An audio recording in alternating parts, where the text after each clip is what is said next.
Everyone, welcome back to the let's learn classes. आज जो हम लेक्चर रिकॉर्ड कर रहे हैं वो क्लास 11th का है। क्लास 11th में हमने जो लास्ट टाइम पढ़ा था कि टाइप्स ऑफ इकोनॉमी और नेचर और लेवल ऑफ इकोनॉमी, उसी में हम कंटिन्यू करेंगे। एक टॉपिक है हमारा central problems of an economy. मतलब कि ये एक ऐसा टॉपिक है, मतलब कि जो सारी इकोनॉमी, चाहे इंडिया की हो, चाइना की हो, यूएसए की हो, कोई भी इकोनॉमी हो, इवन आपके शहर की इकोनॉमी क्यों ना हो, इवन आप ही क्यों ना हो, तो ये हमारी कुछ प्रॉब्लम्स रहती हैं वो सेंट्रल हैं। और ये प्रॉब्लम्स आती कहाँ से? ये प्रॉब्लम आती है एक ही कारण की वजह से, जो कि ये लिमिटेड रिसोर्सेज। मतलब हमारे पास जो क्या थे, रिसोर्सेज लिमिटेड थे, हमारी वांट्स हम अनलिमिटेड थी, और जो रिसोर्सेज थे उसके ऑल्टरनेटिव यूज़ थे। मतलब कि अगर रिसोर्सेज के सोचो, कोई एक रिसोर्स है, कोई मान के चलो जैसे वाटर है, तो वाटर का अगर एक ही यूज़ होगा तो मैं सोचूंगा थोड़ी ना फिर मेरे को उसको कहाँ यूज़ करना है, तो फिर मैं उसको वहीं यूज़ करूँगा। तो वाटर के क्या है, सेवरल यूजेस हैं। तो इन्हीं चीज़ों के कारण, मतलब लिमिटेड रिसोर्सेज, अनलिमिटेड वांट्स और ऑल्टरनेटिव यूजेस ऑफ रिसोर्सेज, इनके कारण हमारी एक प्रॉब्लम बनती है, प्रॉब्लम ऑफ चॉइस। हमने पढ़ा था लास्ट लेक्चर में। अब उसी में से हमारा कुछ एक प्रॉब्लम्स निकलती हैं जो हर एक इकोनॉमी को फेस करनी पड़ती हैं। तो वो क्या होती हैं? Central problems of an economy. ठीक है, अब central problems of an economy से पहले एक एग्जांपल समझो। जैसे मान के चलो कि कोई एक पर्सन है राम। ठीक है, ड्राइंग थोड़ी ऐसी ही है तो ठीक है। तो जो हमारा एक राम है, उसके पास कुछ रिसोर्सेज है। देखते हैं क्या क्या रिसोर्सेज हैं उसके पास लैंड है। ठीक है, मतलब कि फिजिकल लैंड, जोग्राफिकल लैंड की बात कर रहे हैं। उसके पास कैपिटल है, पैसा है मतलब लगाने के लिए बिजनेस में। और तीसरा क्या है, उसके पास 5-6 लेबर हैं।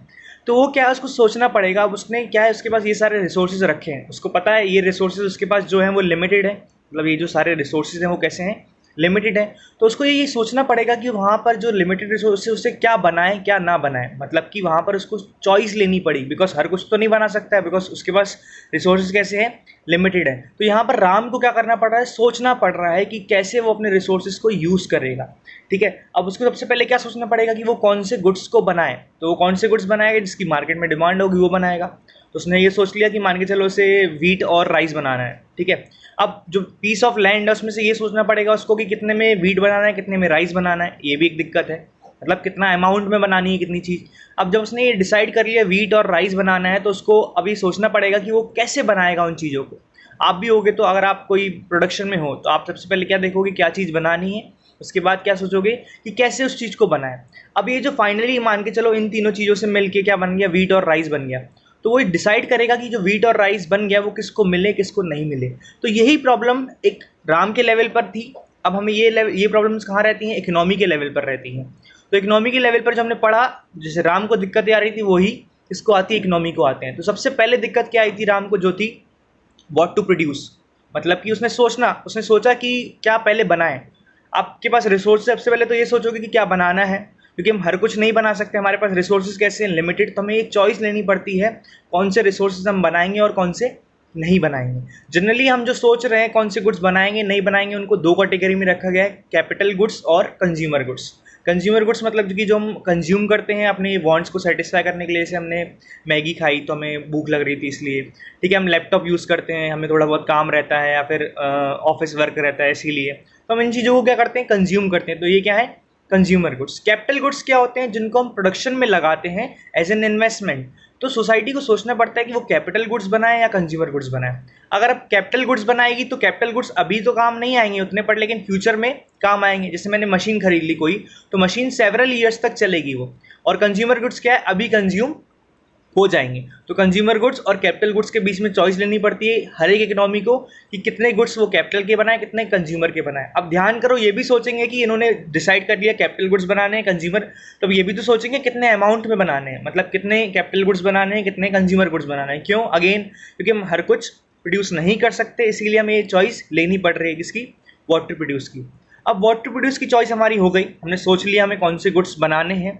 ठीक है, अब उन गुड्स को अब बात आएगी कैसे बनाएं। तो कैसे बनाएं उसको अपन किस में पुट करते हैं, हाउ टू प्रोड्यूस। या फिर हाउ टू प्रोड्यूस में अपन बात करते हैं टेक्निक ऑफ प्रोडक्शन। मतलब जो हम प्रोडक्शन करेंगे गुड्स का, तो उसमें कौन सी टेक्निक यूज़ करनी है। जनरली कैटेगरी को दो में बांटा गया है, वैसे तो बहुत सारी टेक्निक अलग अलग मेथड होते हैं, बट लेकिन जो मेनली सारी कैटेगरीज हैं वो किस में फॉल होती हैं, दो में। एक कैपिटल इंटेंसिव और एक लेबर इंटेंसिव। कैपिटल इंटेंसिव में क्या होता है, कैपिटल इंटेंसिव में हम ज़्यादा क्या यूज़ करते हैं, कैपिटल। मतलब कि जैसे मेरे पास पैसा ज़्यादा है, मैंने मशीन्स खरीद ली, कैपिटल गुड्स खरीद लिए, उसके थ्रू मैं प्रोडक्शन कर रहा हूँ। मतलब मशीन्स के थ्रू मैं ज़्यादा प्रोडक्शन कर रहा हूँ रेदर देन लेबर। तो अब मशीन से क्या होता है, मशीन से प्रोड्यूस करने से क्या होता है, एफिशिएंसी आती है, मतलब कि हमारा प्रोडक्ट एकदम सेम बनता है और काफ़ी बल्क में और काफ़ी बड़े लेवल पर हम प्रोडक्शन कर सकते हैं। पर लेबर इंटेंसिव भी इंपॉर्टेंट है। लेबर इंटेंसिव में क्या यूज़ करते हैं, नाम क्या रहा लेबर, लेबर में मतलब क्या यूज़ होती है, लेबर ज़्यादा यूज़ होती है, मतलब कि ऐसा प्रोडक्शन का टेक्निक जहाँ पर हम लेबर को ज़्यादा यूज़ करेंगे रेदर देन मशीन्स वगैरह, तो ये लेबर इंटेंसिव। लेबर इंटेंसिव भी इंपॉर्टेंट है, क्यों, बिकॉज एम्प्लॉयमेंट भी तो देखना है, मतलब कि लोगों को जॉब्स भी तो देनी है, तो जॉब्स कहाँ से आएंगी, लेबर इंटेंसिव से आएंगी। और कैपिटल इंटेंसिव से क्या आता है, हमारी एफिशिएंसी आती है बिजनेस में, मतलब कि हमारा जो प्रोडक्शन है वो काफ़ी अच्छे लेवल का होता है। तो ये दिक्कत हो गई हमारी सॉल्व, कौन सी, हाउ टू प्रोड्यूस। हमने मतलब कि प्रोडक्ट को बना लिया अपनी टेक्निक और प्रोडक्शन को यूज़ करके। अब बात आती है कि हमने जो प्रोडक्ट्स बनाए हैं वो कौन लेगा, मतलब उन प्रोडक्ट्स को कौन कंज्यूम करेगा। मतलब ये वाली बात किसकी आ रही, डिस्ट्रीब्यूशन की। मतलब जो मैंने गुड्स बना लिए, हमारी जो इकोनॉमी ने गुड्स बना लिए, वो किसके पास जाएंगे, मतलब कि कौन से लोग उसको कंज्यूम करेंगे जो गुड्स बन गए हैं। तो जनरली हमने दो कैटेगरी में बांटा इसको, रिच और पुअर। मतलब कि जो हमने गुड्स बनाए हैं वो या तो हमने रिसर्च सेक्शन को देंगे या तो हम किसको देंगे, पुअर सेक्शन को। अब दोनों को दे सकते हैं, तो वो भी हम डिसाइड करेंगे, पर लेकिन अल्टीमेटली डिसाइड करना है किसके पास गुड्स जाएंगे, क्योंकि गुड्स कैसे हैं, लिमिटेड। अब लिमिटेड गुड्स हैं तो ये तो सोचना पड़ेगा किसके पास गुड्स जाएंगे और किसके पास गुड्स नहीं जाएंगे। तो ये कौन सी दिक्कत है, फॉर वूम टू प्रोड्यूस, किसके लिए गुड्स बनाए जा रहे हैं। तो ये तीन जो प्रॉब्लम थी, ये तीन प्रॉब्लम हर एक इकोनॉमी में, हर एक इकोनॉमी को सोचना पड़ता है कि ये तीन प्रॉब्लम को कैसे सॉल्व करें। अब वो कैसे सॉल्व करती हैं, वो अपने अपने कंट्री में जैसी सिचुएशन होंगी, जैसा एटमॉस्फेयर होगा, जैसी ज़रूरतें होंगी, वहाँ पे उस अकॉर्डिंग ये तीन प्रॉब्लम सॉल्व होती हैं। वैसे तो तीन ये मेन प्रॉब्लम है, पर दो प्रॉब्लम और आती है। जो हमारे पास रिसोर्सेज हैं, हमारे पास जो रिसोर्सेज हैं, हम उनको यूज़ करेंगे तो हम हर कोई क्या ट्राई करेगा कि जो रिसोर्सेज को यूज़ करे वो कैसे वे में यूज़ करे, बेटर वे में। बेटर मतलब कि जो रिसोर्सेज हैं वो वेस्ट ना हो, एकदम अच्छे से उसको यूटिलाइज़ करें, क्योंकि रिसोर्सेज हैं लिमिटेड, अगर वेस्ट कर दिए तो दिक्कत आने लगेगी। तो एक प्रॉब्लम और आती है कि जो हमारे पास रिसोर्सेज हैं उनको हम कैसे यूज़ करें, प्रॉपरली यूटिलाइज़ करें, मतलब जितने रिसोर्सेज हमारे पास हैं उनको बेस्ट वे में और पूरे यूटिलाइज़ करें। ऐसे डेवलपिंग कंट्रीज़ जैसे इंडिया है और चाइना है, ये डेवलपिंग कंट्रीज़ हैं। तो डेवलपिंग कंट्रीज़ में दिक्कत क्या की आती है, वहाँ पर जो यूटिलाइजेशन है अभी रिसोर्सेज का पूरा नहीं हो रहा है। तो यहाँ पर क्या दिक्कत आई कि हमें इन रिसोर्सेज को प्रॉपरली यूटिलाइज़ करना है, ताकि हमारे देश का वेलफेयर हो, या देश हमारा एक डेवलप हो, या फिर इकोनॉमी हमारी इंडियन इकोनॉमी डेवलप हो, या फिर कोई भी इकोनॉमी। तो एक प्रॉब्लम कौन सी आती है, प्रॉपर यूटिलाइजेशन ऑफ रिसोर्सेज। अब एक और प्रॉब्लम आती है कि हमें पता है कि पॉपुलेशन डेली, मतलब डेली नहीं, हर ईयरली बढ़ती जाती है। अब पॉपुलेशन बढ़ रही है तो हमारे रिसोर्सेज भी बढ़ने चाहिए। हालांकि रिसोर्सेज लिमिटेड हैं, पर रिसोर्सेज को हमें डिस्कवर करना है, मतलब कि नई नई जगह से हम रिसोर्सेज डिस्कवर कर रहे हैं, नए नए टेक्नोलॉजी लेके आ रहे हैं। क्यों, हम क्या चाह रहे हैं, हमारे जो रिसोर्सेज हैं वो ग्रो करें। अगर रिसोर्सेज ग्रो नहीं करेंगे तो हम जो हमारी पॉपुलेशन बढ़ती जा रही है वो सर्वाइव नहीं कर पाएगी। तो हमें सोसाइटी को या फिर किसी इकोनॉमी को ये भी सोचना पड़ता है कि कैसे वो अपने रिसोर्सेज को ग्रो करें। ठीक है, नए नए माइंस के लिए हम माइन देखने लगेंगे, नए नए रिसोर्सेज के लिए, वाटर के लिए हम मतलब नई नई जगह वाटर देखने लगेंगे। तो ये क्या कर रहे हैं, हम चाह रहे हैं कि हमारे रिसोर्सेज जो है हमारे पास वो ग्रो करें, क्योंकि पॉपुलेशन भी ग्रो हो रही है। तो ये दिक्कत भी आजकल आती है, ये दो दिक्कत और आती हैं। अब ये सब तो हमने प्रॉब्लम्स पढ़ी, मतलब कि क्वेश्चंस पूछे हमने। अब इन क्वेश्चंस का सॉल्यूशन आएगा। अब ध्यान करो, सॉल्यूशन से पहले मैंने बताया था तीन टाइप की इकोनॉमी होती है, एक सेंट्रली प्लान्ड, एक मार्केट और एक मिक्स्ड। ठीक है, तो इन्हीं तीनों में सॉल्यूशन भी अलग अलग होगा, क्योंकि हर इकोनॉमी में कंडीशंस अलग अलग होती थी। सेंट्रली प्लान्ड में अलग होती थी, मार्केट में अलग होती थी और मिक्स्ड में अलग होती थी। हमें यही बात करनी है कि हमारी तीनों इकोनॉमीज में कैसे हमारी जो प्रॉब्लम्स आई, what to produce, how to produce और फॉर वूम टू प्रोड्यूस, वो कैसे सॉल्व होगी। सबसे पहले बात करते हैं सेंट्रली प्लान्ड। तो यहाँ पर वर्ड आ रहा है सेंट्रल प्लान्ड, मतलब कि जो हमारी इकोनॉमी बनी है वो कैसी है, सेंट्रली है। मतलब यहाँ पर कौन डिसाइड करता है कि गवर्नमेंट, मतलब यहाँ पर लोग डिसाइड नहीं करते कौन से रिसोर्सेज कहाँ पर लगेंगे नहीं लगेंगे, यहाँ पर गवर्नमेंट डिसाइड करती है। और गवर्नमेंट का मेन मोटिव क्या रहता है, सोशल वेलफेयर। यहाँ पर किसी के इंडिविजुअल इंटरेस्ट की बात नहीं आ रही कि मैं ऐसा चाह रहा हूँ, नहीं, जो इकोनॉमी के लिए, पूरी इंडिया की इकोनॉमी के लिए बेस्ट होगा वो डिसीजंस लिए जाएंगे। तो व्हाट टू प्रोड्यूस की दिक्कत क्या थी, क्या बनाए, तो कौन से गुड्स बनाए जाएंगे जो कि सोसाइटी के लिए बहुत यूजफुल हैं। मतलब कि अगर मान के चलो कि अभी मान के भुखमरी चल रही है, मतलब कि फेमाइन वगैरह आ गई, तो कौन से गुड्स बनाए जाएंगे, कंज्यूमर गुड्स बनाए जाएंगे। ऐसी सिचुएशन में हम कैपिटल गुड्स थोड़ी ना बनाएंगे। अगर कैपिटल गुड्स बनाएंगे तो लोगों के लिए खाने पीने के लिए नहीं रहेगा। तो यहाँ पर गवर्नमेंट डिसाइड कर रही है कि हमें क्या करना है, ऐसे गुड्स बनाने हैं जिससे सोसाइटी को बेनिफिट हो, या सोसाइटी के लिए एक अच्छा एक सेंस में निकले वो जो गुड्स हम बना रहे हैं। ठीक है, सेकेंड, अब व्हाट टू प्रोड्यूस वाली बात हो गई। अब सेकेंड बात आती है कि यार गवर्नमेंट डिसाइड कर रही है यहाँ पर, तो कौन सी टेक्निक को यूज़ करेगी। देखो, गवर्नमेंट को ये भी देखना है कि जो लोग कंट्री में हैं, तो वो एम्प्लॉय होए, मतलब कि जो जॉब्स हैं वो भी आए। अगर सिर्फ हम प्रोडक्शन में कैपिटल यूज़ करते जाएंगे, मशीन यूज़ करते जाएंगे, तो हमारी लेबर फिर खाली बैठी रहेगी और अनएम्प्लॉयमेंट बढ़ेगा।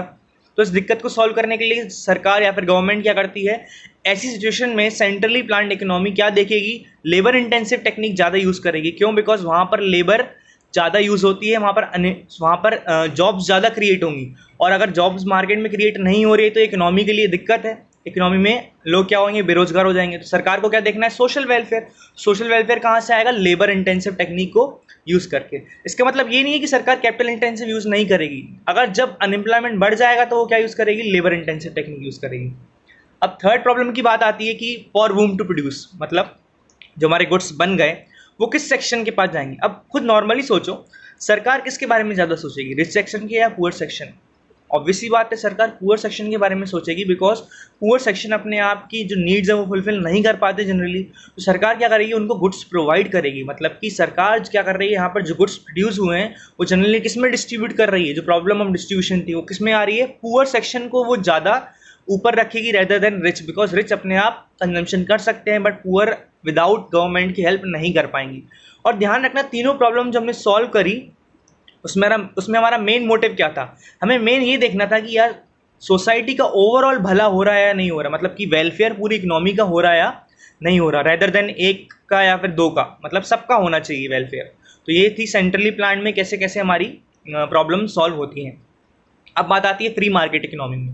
फ्री मार्केट इकोनॉमी में क्या होता था, अपन को पता है कि जहाँ पर डिमांड और सप्लाई सारी चीज़ डिसाइड करते हैं। मतलब कि फ्री मार्केट, नाम समझ में आ रहा है, फ्री मतलब मार्केट में हर कोई फ्री है अपने अकॉर्डिंग चॉइसेस लेने के लिए। वहाँ पर गवर्नमेंट इंटरफेयर नहीं करती, लोग अपने आप ही डिसाइड करते हैं कौन से गुड्स बनेंगे कौन से गुड्स नहीं बनेंगे। अगर लोग डिसाइड कर रहे हैं तो लोग किसके बारे में सोचेंगे, सोसाइटी के बारे में या अपने बारे में? जनरली किसके बारे में सोचते हैं, अपने बारे में सोचते हैं, जिसको अपन बोलते हैं सेल्फ इंटरेस्ट। मतलब कि वो ट्राई करेंगे खुद का प्रॉफिट को मैक्सिमाइज करें रेदर देन पूरी दूसरे का या फिर पूरी इकोनॉमी का। तो सबसे पहली प्रॉब्लम कौन सी आती है, व्हाट टू प्रोड्यूस। अगर आप मान के चलो फ्री मार्केट इकोनॉमी में हो तो आप कौन से गुड्स बनाओगे या कौन से गुड्स का प्रोडक्शन करोगे। सीधी सी बात है, जहाँ पर आपको ज़्यादा प्रॉफिट दिखेगा, जिस बिजनेस में ज़्यादा प्रॉफिट लगेगा, आप उस गुड्स को बनाओगे। अब किस बिजनेस में प्रॉफिट ज़्यादा होगा, जिसकी डिमांड ज़्यादा होगी। तो जिसकी डिमांड ज़्यादा होगी आप उसी के गुड्स बनाओगे, क्योंकि वहाँ पर ज़्यादा प्रॉफिट आपको मिलेगा। तो ये प्रॉब्लम सॉल्व हो गई हमारी, किसके लिए गुड्स बनाए, मतलब कौन सी गुड्स बनाए, जहाँ पर ज़्यादा प्रॉफिट होगा वहाँ पर गुड्स बनाएंगे। मतलब खुद का प्रॉफिट देख रहे हैं, ना कि हम सोसाइटी के ओवरऑल बेनिफिट को देख रहे हैं। सेकंड क्या है, कौन सी टेक्निक की प्रोडक्शन यूज़ करोगे।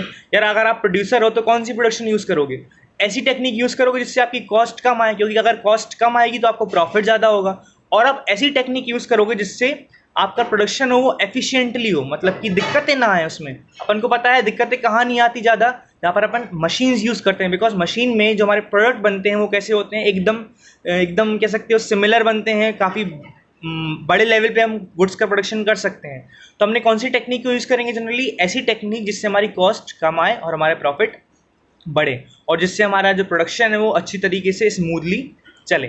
ठीक है, मतलब ऐसी टेक्नोलॉजी यूज़ करेंगे जिससे हमारा प्रोडक्शन अच्छे अमाउंट में हो। अब ये हमने प्रोडक्शन कर लिया, अब प्रोडक्शन कर लिया तो यार गुड्स बन के तैयार हो गए। अब गुड्स किसको देंगे हम, अब अगर आप प्रोड्यूसर हो तो गुड्स किसको बेचोगे, फ्री में तो दोगे नहीं, फ्री में बांटोगे नहीं। तो ऐसे पर्सन को गुड्स दोगे जिसके पास पैसे हैं। मतलब कि जो गुड्स डिस्ट्रीब्यूट हो रहे हैं सोसाइटी में वो किसके पास जा रहे हैं, जो पैसा आपको पे करेगा, सीधी सी बात है उसको गुड्स मिलेंगे। जो पैसा पे नहीं करेगा उसको गुड्स नहीं मिलेंगे। क्यों, बिकॉज किसकी बात आ रही, खुद के प्रॉफिट। और आपका प्रॉफिट कब होगा, जब फ्री में गुड्स बांटोगे या फिर आप पैसे में बांटोगे, जिसके पास पैसे हैं। तो जनरली सी बात है, सोसाइटी नहीं, जो लोग हैं वो क्या चूज़ करेंगे, मतलब कि वो प्रॉफिट की बात आएगी तो वो गुड्स उनको देंगे जो प्राइस पे करने के लिए कैपेबल है। तो ये हमारी तीनों प्रॉब्लम कैसे में सॉल्व होती हैं, फ्री मार्केट इकोनॉमी में। अब एक और इकोनॉमी रह गई जो मिक्स्ड है। मिक्स्ड में कुछ भी अलग नहीं रहता, जो अपन ने प्रीवियसली डिस्कस किया उनका एक मिक्सचर रहता है। कौन से गुड्स बनाए जाएंगे, दोनों गुड्स, मतलब कि कैपिटल गुड्स और कंज्यूमर गुड्स। और मिक्स्ड इकोनॉमी में ध्यान करो, गवर्नमेंट भी काम करती थी और फ्री मार्केट फोर्सेस भी, लोग भी अपने अकॉर्डिंग डिसाइड करते थे और गवर्नमेंट बस उसको रेगुलेट करती थी, देखती थी कि यार ऐसे गुड्स तो नहीं बन रहे जो सोसाइटी के लिए हार्मफुल हैं। तो ये चीज़ देखी जाएगी, मतलब जो गुड्स का प्रोडक्शन हो रहा है व्हाट टू प्रोड्यूस, वो सोसाइटी के लिए हार्मफुल है या नहीं है, वो लोग देखेंगे। अब कौन सी टेक्निक यूज़ करेंगे, टेक्निक फ्री मार्केट वाले तो कौन सी यूज़ करेंगे जहाँ पर कॉस्ट कम आएगी, पर सरकार कौन सी यूज़ करेगी, सरकार ये भी देखेगी जो एम्प्लॉयमेंट है, जॉब्स क्रिएट हो रही हैं या फिर नहीं हो रही हैं। मिक्स्ड की बात कर रहे हैं अपन, ठीक है। और तीसरी क्या रह गई अपनी, कि किसको गुड्स मिलेंगे। तो वैसे तो फ्री मार्केट किसको बांटेगा, जो पैसा देगा उसको मिलेंगे, बट गवर्नमेंट ये भी देखेगी यार, क्योंकि गवर्नमेंट किसको देखती है, ओवरऑल वेलफेयर को। तो अगर सारे लोगों को गुड्स अवेलेबल नहीं हो रहे हैं तो सरकार ट्राई करेगी किसको, कि पुअर सेक्शन को भी गुड्स को प्रोवाइड करा जाए। ये किसकी कहानी थी, मिक्स्ड इकोनॉमी में। और आजकल सारी इकोनॉमीज मोस्टली कैसी हैं, मिक्स्ड है, बस कहीं पर गवर्नमेंट ज़्यादा इंटरफेयर करती है, गवर्नमेंट कहीं पर इंटरफेयर कम करती है। तो ये आप पता कर सकते हो, थोड़ा बहुत नेट पे चेक करो जाके कि गवर्नमेंट का इंटरफेरेंस इकोनॉमी में कहाँ पर ज़्यादा है। देखो अभी के टाइम पर, जो कोरोना वायरस के टाइम पर, अभी तो गवर्नमेंट का इंटरवेंशन है, बट नॉर्मल टाइम्स में जब नॉर्मली चीज़ चलती है तो वहाँ पर जो फ्री मार्केट को अपन ज़्यादा ऑप्शन छोड़ देते हैं rather than government. Because free market में क्या होता है, गवर्नमेंट डिसाइड नहीं कर रही, कोई कोई एक इंडिविजुअल बंदा डिसाइड नहीं कर रहा, वहाँ पर अपने आप ही मार्केट डिसाइड कर रहा है क्या चीज़ें बनेंगी क्या चीज़ें नहीं बनेंगी। तो ये था हमारा आज का lecture. Thank you for watching.